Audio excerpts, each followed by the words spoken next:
Sobat Harmoni, berjumpa lagi dengan saya Alfonso De Ponco dalam program Di Balik Kamar. Dan khusus pada segmen Kesan hari ini, saya akan menyampaikan kepada Anda satu tema yang sedang menjadi pembicaraan di kalangan masyarakat, bahkan di kalangan politikus mungkin, yakni rencana reshuffle kabinet jilid 2. Nah, yang menarik adalah bahwa sebelum dicetuskannya mungkin oleh Presiden Jokowi dalam waktu 2-3 hari atau mungkin minggu depan paling lambat, kemungkinan akan terjadi beberapa pergantian posisi menteri begitu. Dan yang akan menjadi catatan saya adalah bagaimana ketika kita memakai jargon, pola atau prinsip the right man in the right place.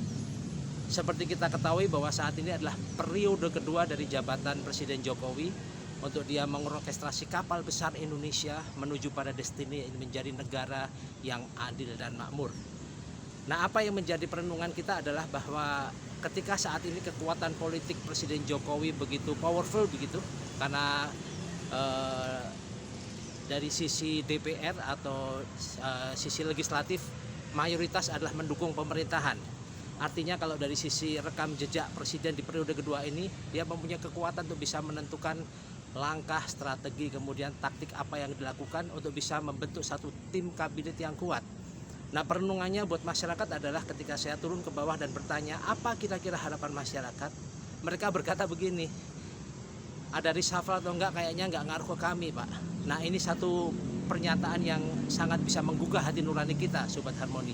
Sebagai seorang pemimpin negara, seyogianya Pak Jokowi bisa menentukan 2-3 atau berapapun menteri yang akan di reshuffle, tetapi dengan prinsip tidak transaksional, tidak mewakili partai yang menjadi pendukung pemerintah. Tetapi untuk kali ini mungkin yang harus difokuskan adalah mencari sosok profesional yang memang ahli di bidangnya.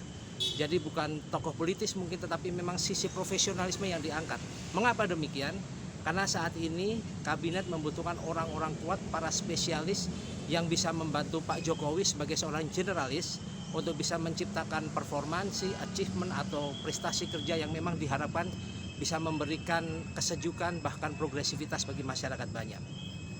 Apa yang menjadi perenungan berikutnya adalah Pak Jokowi mesti melihat bahwa seperti beliau katakan dulu bahwa dia tidak ada lagi beban politis apapun karena ini adalah periode terakhir dalam masa jabatan Presiden Jokowi. Ini kita terlepas dari konteks wacana 3 periode ya, tetapi kalau kita melihat dari sisi komitmen Pak Jokowi, maka inilah saatnya untuk bisa menentukan, memilih, menetapkan menteri yang terbaik di kalangan masyarakat yang mewakili beberapa atribut profesional ya. Sekali lagi, ketika Pak Jokowi menjadikan prinsip the right man in the right place tanpa ada embel-embel politik, konsesional, transaksional, maka pribadi yang dipilih menjadi menteri pada reshuffle yang kedua nanti adalah pribadi yang terbaik, capable, penuh integritas, dan menjadi jawaban atas persoalan di masyarakat. Saya Alfonso De Ponco, salam harmoni.